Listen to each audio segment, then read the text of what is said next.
There's a breeze in the air, the sun in the sky, a beautiful day in the neighborhood here on the east side of Providence. As for the second time this week, the Brown Bears will welcome a top 10 team to Stevenson-Pincince Field.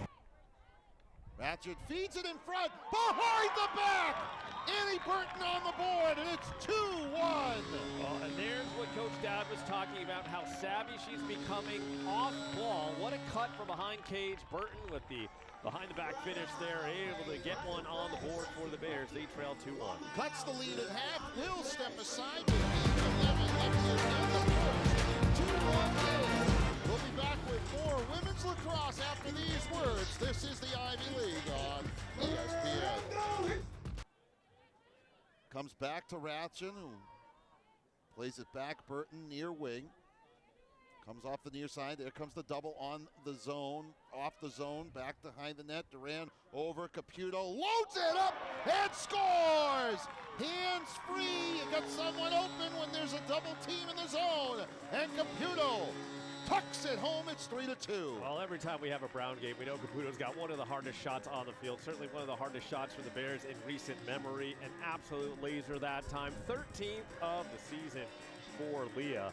And again, she gets her hands free from this kind of range. She can be deadly.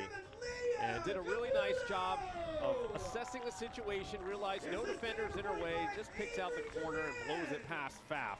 And the Bears cut the Yale lead down to 1.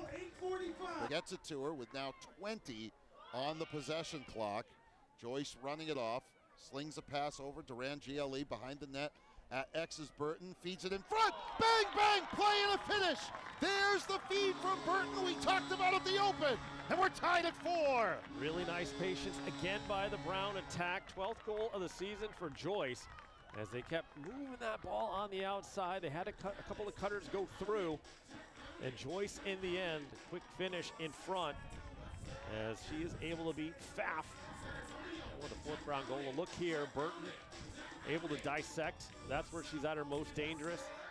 And you watch how Joyce just gets the step right in front of the defender, Molly McGuckin.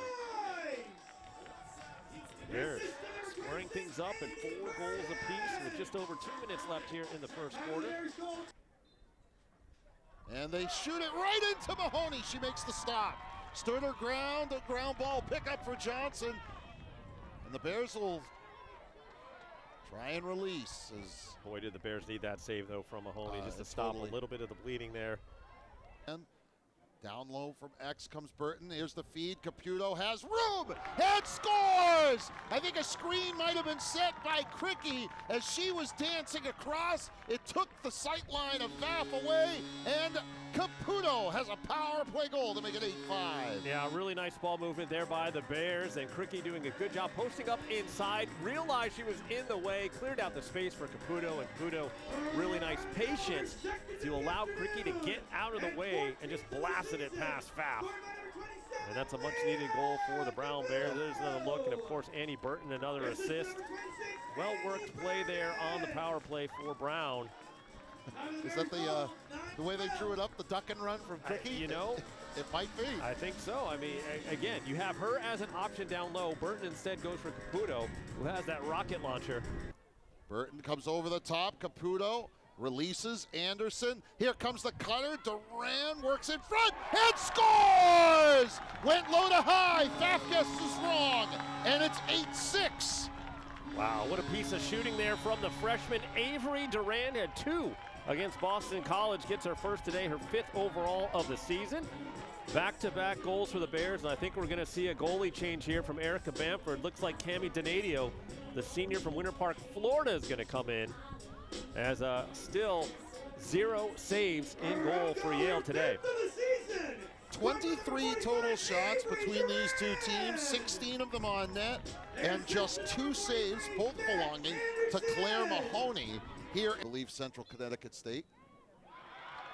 Another draw. Here come the Bears. Anderson quickly, and welcome to the game. Donadio on the run. The Bears are within 1. Wow, 3 goals, Mike, in less than a minute for Brown. Bang, bang, bang. Duran, the last 2, 5th and 6th of the season. And Brown right back in it, trailing by just 1. What a difference a minute can make, right, Mike? Boy, I tell you what, Yale, when they got to that 8-4 lead, it seemed like things were really starting to go their way. But again, how many times have we said it, not just today, but the season? It all comes down to the draws. Bears executing a perfect fast break there. And Duran, the beneficiary of an excellent pass on the inside. 3.5 left here in the first half. It's entirely plausible that they get past that number. In front, Cricky, the score! She was left all alone. Duran finds her. 2 goals and an assist for the first year. Cricky back on the board. Snowman's apiece. It's 8-8. Yeah, after getting shut down against BC, Cricky gets her 29th of the season. And boy, did she have a lot of time right in front of the crease there. Camped out, had her chair, had a coffee, roasting some marshmallows, and then able to finish a nice little fake she puts on the netminder, Donadio. There she is all alone, fake high, go low, and the Bears tied things up. I'm not very good at starting a fire, Mike, but wind like this, I don't know if she was roasting marshmallows. That's how much time she had. I don't know, that's going to take a lot of time to build a fire in this weather. And Claire Mahoney comes up with another stop. Well, we talked about either team needing a goaltender to step up and make some saves. Both had to go to the bench for a new netminder in this first half, and Claire Mahoney, 3 big saves for Brown. Now Caputo to the near side, feeds in front, behind the back! Highlight reel special, Mike. Annie Burton, what a goal. Had an over-the-shoulder goal earlier. This one behind the back. And you know she's got to have some happy parents here. Was talking with her dad before the game. They were ready to go. She is ready to go, obviously.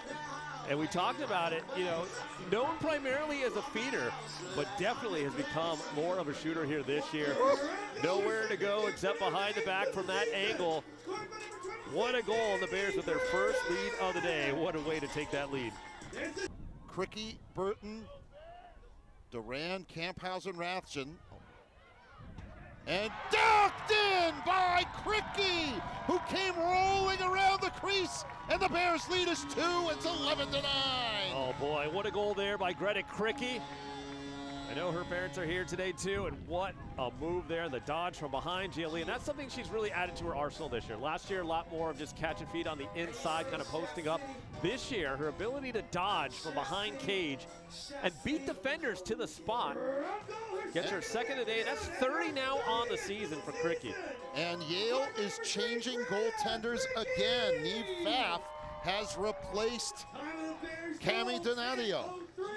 Yeah, Donadio, who did not have a save. No. Not leaving Coach Bamford with much of a decision. Got to find something that's going to work for them in between the pipes. Again, Pfaff didn't have any success earlier. Dances back Caputo left side, under 20 now on the possession. Here comes Anderson, looks to rotate through. Again, the defense for Yale has been so tight over these last 9-10 minutes of game time. Looks like they're matching up a little bit more woman to woman here. Another behind the back goal! Annie Burton, not just once to the well, but twice, and it's 12-10. Wow, Burton having herself a day. 3 goals, 3 assists, 2 behind the backs, and an over the shoulder for Annie Burton. I think she's going to be in Pfaff's nightmares tonight. What a performance by the senior out in New Jersey. Well, we highlighted her at the top of the broadcast for her feeding abilities. Duran has had herself a pretty good day on the other side of the exchanges. And the Bears lead is 12-10, the 12 goals, the largest number against Yale's defense and goaltending unit this season. Yeah. Yale will have to head upfield, but a signature victory for Coach Katrina Dowd and the Brown Bears, who have knocked off the 7th ranked team in the country behind a 10-save effort for Claire Mahoney. And that really was the difference today. Mahoney coming through in the clutch. Double-digit saves in the victory as the Bears knock off the number 17 in the land and have put themselves in a much better spot at 1-1 in Ivy play. Katrina Dowd, hats off to her and her staff today. Well, the Bears will celebrate and will say farewell from Stevenson-Pincince Field as the Brown Bears rally from a 4-goal deficit to take down the 7th-ranked Yale Bulldogs. For the first time since 2019, Brown has defeated Yale. For our entire hardworking ESPN team, my broadcast partner Mike Mancuso, my name is Mike Rubin saying so long from Providence, where the Brown Bears have scored an upset. We'll talk to you next week, folks. Until then, enjoy the rest of your Saturday. Have a great